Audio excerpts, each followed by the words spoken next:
Salut à tous les amis, avant de visionner la vidéo, je vous invite à vous abonner à la chaîne et de liker, ça fait toujours plaisir d'avoir du soutien. Enfin bref, je vous laisse, bon visionnage.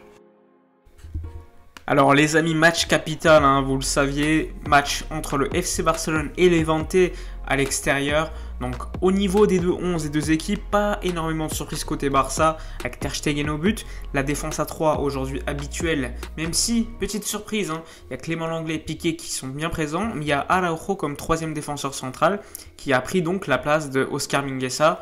Un peu comme lors du match contre l'Atlético, lorsque Araujo est rentré, on avait vu qu'il avait apporté énormément de choses positives.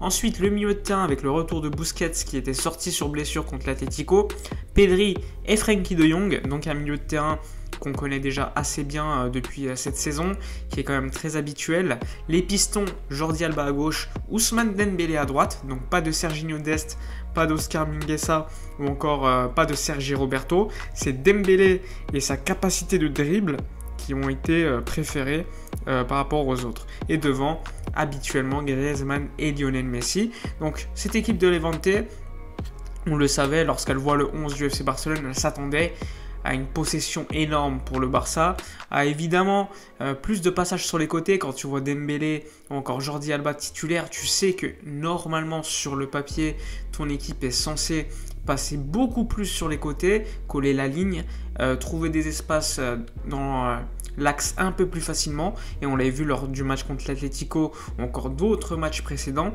C'est clairement ce qui manquait au FC Barcelone, qui avait tendance à revenir beaucoup trop dans l'axe. Et côté Levante, 11 plutôt solide quand même, mine de rien, avec notamment Enes Bardi qui était déjà avant le match, je le disais, pour moi le meilleur joueur de cette équipe, Morales qui est le capitaine et qui est le joueur emblématique des Levante, t'as des Frutos qui est pisté par le Real. Enfin bref, une belle équipe, même si sur le banc, tu avais comme des joueurs de qualité, Claire, Malsa ou encore Doucouré. Donc Levante a quand même pas mis le meilleur 11 possible, même si sur le papier, quand tu vois Robert Pierre, Duarte, Bardi, Roger Marti, enfin bref, ça reste une équipe de qualité qui avait battu l'Atlético, il ne faut pas l'oublier. Enfin bref, parlons maintenant du match, évidemment ce match qui était capital pour le FC Barcelone, on le redit, juste avant le match, le Barça était toujours 3e, égalité avec le Real Madrid, et devant, tu avais l'Atlético avec 2 points d'avance, donc il était absolument capital que le Barça remporte ce match pour mettre la pression sur ses homologues madrilènes ou encore le FC Séville qui est un petit peu décroché. Enfin bref, maintenant parlons du match en lui-même en commençant par la première mi-temps. Alors en première mi-temps, le FC Barcelone a très bien commencé. Pendant les 5-6 premières minutes, on aurait pu déjà mener 2-0. On a vu un Frenkie de Jong, comme souvent, comme toujours, qui se projette énormément lorsqu'il joue à ce poste de relayeur. Et du coup, au début de match, il a été décisif. Il a mis une passe, évidemment, pour Pedri. Pedri, par 2 fois, qui mange la feuille. On aurait pu mener 2-0 si Pedri avait été plus efficace.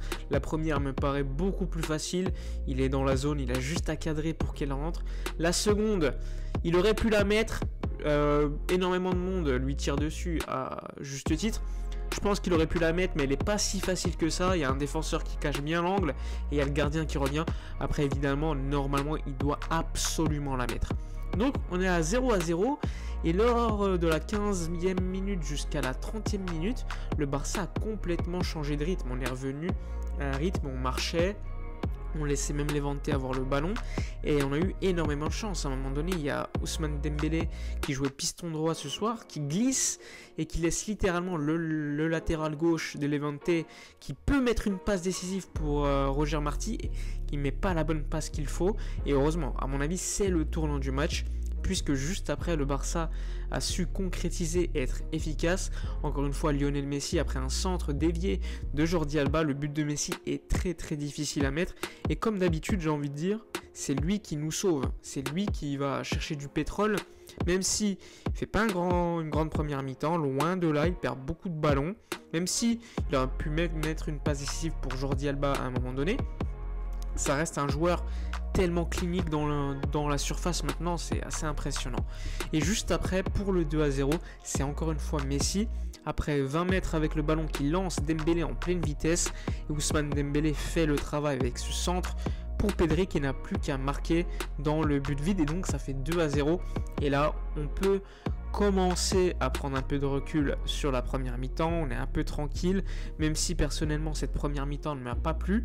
J'ai vu un Barça qui jouait petit trop, même si les 10-15 premières minutes étaient plaisantes, le reste personnellement je n'ai pas aimé. J'ai vu un Barça qui était largement prenable en transition, beaucoup trop d'espace entre le milieu de terrain et la défense centrale. Assez souvent, la défense centrale ne montait pas suffisamment et donc lorsqu'il y avait un pressing du milieu, eh bien la ligne de pression, dès lors qu'elle était dépassée, il y avait beaucoup trop d'espace et donc tu avais 2-3 joueurs de Levante qui venaient en pleine vitesse contre les défenseurs du FC Barcelone et on sait que c'est pas les plus rapides, même si Araujo a quand même une belle pointe de vitesse. Enfin bref. Première mi-temps 2-0, c'est pas non plus la meilleure première mi-temps qu'on ait vue, mais bon, on prend Messi et Pedri buteurs. Concernant la seconde mi-temps, comment vous dire ça, c'était un calvaire de regarder le FC Barcelone en seconde mi-temps. On n'a rien vu, on a vu une équipe de Levante qui à chaque attaque nous mettait un bouillon, et franchement, en 5 minutes, on voit tous les défauts du Barça. Au niveau mental, le FC Barcelone a littéralement coulé, on menait 2-0 à la mi-temps, on se prend un 2-2 en quelques minutes. Ok, Dembélé va remettre le 3-2 juste après, mais pour moi c'est juste un épiphénomène. Le FC Barcelone sur le match, sur la seconde mi-temps, il y a 2-3 actions, on peut largement les mettre et c'est fini. Mais finalement, l'entrée de Sergi Roberto à la mi-temps n'a pas aidé, il est fautif sur 1 ou 2 buts facilement. Le Levante a continué, à chaque attaque c'était dangereux, la défense était littéralement une passoire, hein. Franchement il n'y avait rien à dire, même si l'équipe a réussi à marquer 3 buts, ça suffit même plus maintenant. Maintenant il faut marquer 4 buts, 5 buts, 6 buts pour être tranquille, tellement défensivement c'est mauvais. Ter Stegen c'est un formidable gardien, merci, mais faudrait peut-être lui dire également d'arrêter des frappes, parce que franchement depuis quelques mois c'est quand même assez abusé. Il arrête énormément d'actions que tous les grands gardiens pourraient arrêter, mais là on lui demande d'être décisif et il l'est pas ce soir, je suis désolé, mais c'est pas le seul, rassurez-vous. Piqué qui est en retard sur le troisième but, Dest qui glisse sur le troisième but, enfin bref, littéralement une catastrophe cette défense, il n'y a plus rien à dire sur cette équipe, la Liga est terminée, enfin. Évidemment déçu à cause du résultat. Moi avant le match je vous disais déjà que Levante c'était une équipe très dangereuse qui avait gagné des points contre l'Atlético Madrid, qui avait battu le Real Madrid, et aujourd'hui il y avait largement la place pour les battre, il y avait largement la place, mais encore une fois mentalement cette équipe est défaillante. Et en plus de ça, l'autre mauvaise nouvelle d'une certaine manière, c'est que Frenkie de Jong a pris un carton jaune et il sera donc suspendu contre le Celta Vigo. Mais bon, le championnat est terminé pour moi, donc bon, carton jaune ou pas, ça change rien. Le FC Barcelone nous a encore déçus. Énormément de travail effectué pour revenir après autant de retard, pour gâcher tout cela. Je suis dégoûté, mais même pas surpris de cette équipe qui déçoit encore une fois, qui dépend énormément de Messi, qui marque beaucoup de buts. Mais bon, Messi, ce soir il n'a pas été bon, même s'il marque. Il a été quasiment passeur, mais ça suffit plus. L'équipe autour n'est pas bonne. Et ce soir, ça a été littéralement une catastrophe au niveau défensif et même au niveau collectif. Même si Frenkie a été bon, les autres autour n'ont pas été bons. Et les changements de Ronald Koeman ont été catastrophiques. Pourquoi faire entrer Sergi Roberto Ok, tu veux faire sortir Araujo parce qu'il est blessé, je sais pas, mais faire rentrer quelqu'un d'autre, faire rentrer Mingueza. Pourquoi tu fais sortir surtout Griezmann? Pourquoi tu fais rentrer Braithwaite et tu sors Dembélé, le joueur le plus dangereux? Et à la fin, tu fais rentrer Riqui Puig pour te donner bonne conscience. Enfin bref, énormément déçu de cette équipe. J'ai plus rien à dire sur cette équipe. Il n'y a rien à dire. Il faudra retravailler pour l'année prochaine et espérer revenir. Mais là, on a donné la Liga aux autres. Enfin bref, j'espère que cette vidéo vous aura néanmoins plu. N'oubliez pas de donner vos avis dans les commentaires, de vous abonner, de liker, commenter, partager. Moi, je vous dis à la prochaine et d'ici là, comme d'habitude, portez-vous bien.